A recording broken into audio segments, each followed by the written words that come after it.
इंदौर अंकिता नागर सब्जी बेचकर सिविल जज बनी अंकिता नागर की 5 बड़ी बातें संघर्ष कर रहे हर छात्र को जाननी चाहिए।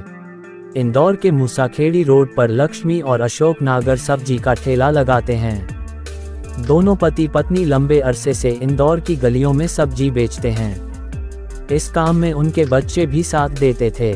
माँ पिता के साथ सब्जी के ठेले पर उनकी बिटिया अंकिता नागर भी अक्सर दिखती थी। अंकिता भी पिता के ठेले पर सब्जी बेचती थी। एमपी में सिविल जज वर्ग 2 के परिणाम आते ही अंकिता की पहचान बदल गई है। वह एससी कोटे से 5वीं रैंक हासिल कर सिविल जज बन गई है। सिविल जज में चयन होने के बाद भी अंकिता यहां सब्जी बेच रही थी, लेकिन उसके चेहरे पर गजब की चमक थी। माँ पिता का सीना भी बेटी की सफलता से चौड़ा हो गया है। सब्जी के ठेले से लेकर घर तक पर लोगों का जमावड़ा लगा हुआ है। इस सफलता को हासिल करने के लिए अंकिता ने कई परेशानियां झेली है। संघर्ष कर रहे छात्रों के लिए अंकिता नागर मिसाल बनी है। अंकिता के माता पिता सब्जी का ठेला लगाकर इंदौर जैसे शहर में परिवार का परवरिश करते हैं। उनके 3 बच्चे हैं। बड़े बेटे और छोटी बेटी की शादी हो गई है। अंकिता अभी तक पढ़ाई कर रही थी। सब्जी बेचकर जो कमाई होती थी उसी से पूरे घर का खर्च चलता है।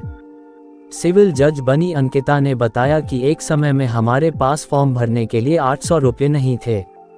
मेरे पास उस दिन 500 रुपये थे। माँ दिन भर ठेले पर सब्जी बेचकर 300 रुपये जुटाई, इसके बाद फॉर्म भरा। अंकिता शुरू से ही जज बनना चाहती थी। कॉलेज में LLB की पढ़ाई के दौरान से ही वह तैयारी शुरू कर दी थी।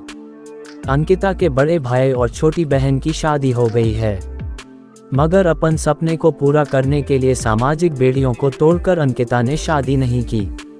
भारतीय समाज में परंपरा है कि घर में बड़े की शादी पहले होती है। इसमें अंकिता के माता पिता ने भी भरपूर साथ दिया है। अंकिता की सफलता पर सबसे ज्यादा खुशी पिता को है। पिता ने हर मौके पर बेटी का साथ दिया है, साथ ही अपनी बेटी के ऊपर भरोसा किया है। असफल कोशिशों के बाद भी वह हार नहीं मानी और उम्मीदों पर खरा उतरी है।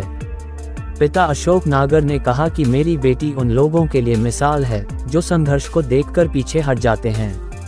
अंकिता जीवन में कड़े संघर्ष के बावजूद कभी हिम्मत नहीं हारी।